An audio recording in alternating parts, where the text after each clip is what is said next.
Alors, quel est le meilleur conseil que vous avez pu recevoir d'un magicien? Alors, pour ma part, c'était pas un conseil qui m'était dédié personnellement, hein, c'était un youtubeur qui avait mis ce conseil sur sa chaîne. Donc, le conseil c'était tout simplement de pas trop en apprendre d'un coup, d'apprendre seulement quelques tours et de les perfectionner. Et c'est vrai qu'au début, quand on débute en cartomagie, on a envie de toucher un peu à tout, de voir tout ce qu'on peut faire avec des cartes, et c'est pas forcément la bonne solution parce que forcément, si on en apprend en grande quantité, la qualité sera moins bonne forcément. Donc j'ai suivi ce conseil récemment, il y a peut-être même pas un mois de ça, donc ça a vraiment changé ma façon de pratiquer la magie.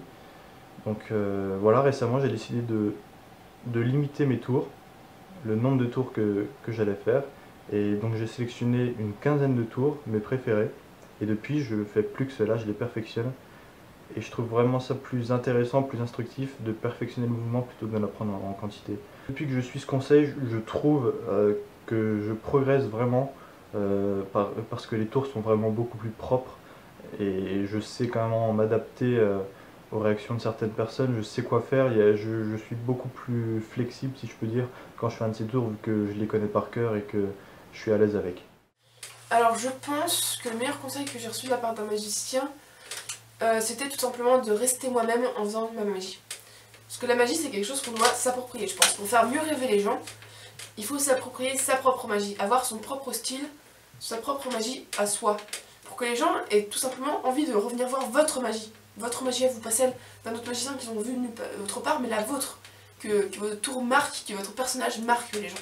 Et je trouve que c'est très très dur. Mais après, quand on a ça, regardez Léna Green, regardez Jean-Pierre Valarino, tous ces gens qui ont leur propre style, leur propre magie, leur propre personnage, qui fait que vraiment on a envie de revoir leur magie et pas celle d'un autre. De trouver donc mon propre style de magie, de m'approprier la magie pour moi, pour mon caractère, pour ce que je suis moi.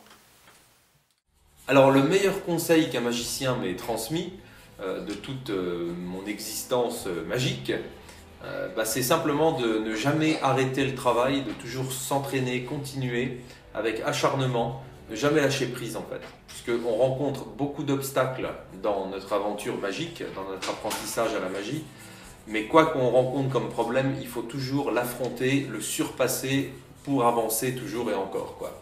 Donc le grand conseil qu'on m'a donné, ça a toujours été celui-là.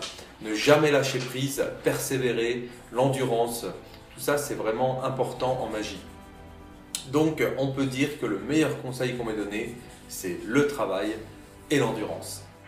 Alors après, le plus grand conseil, je dirais, qu'il m'a donné, c'est d'être sûr et convaincu de ce qu'on dit. Car si on dit ouais, de toute façon, il y a un truc, c'est pas vrai, le spectateur va être moins impressionné, l'effet sera moins visuel, enfin, je parle, ce sera moins convaincant, car c'est vrai que même dans la voix, être sûr de soi, convaincu de ce que vous dites, c'est très très important, voilà. Et puis depuis que j'applique ce conseil, c'est vrai que les spectateurs sont plus aussi captifs et attentifs à ce que je dis, voilà.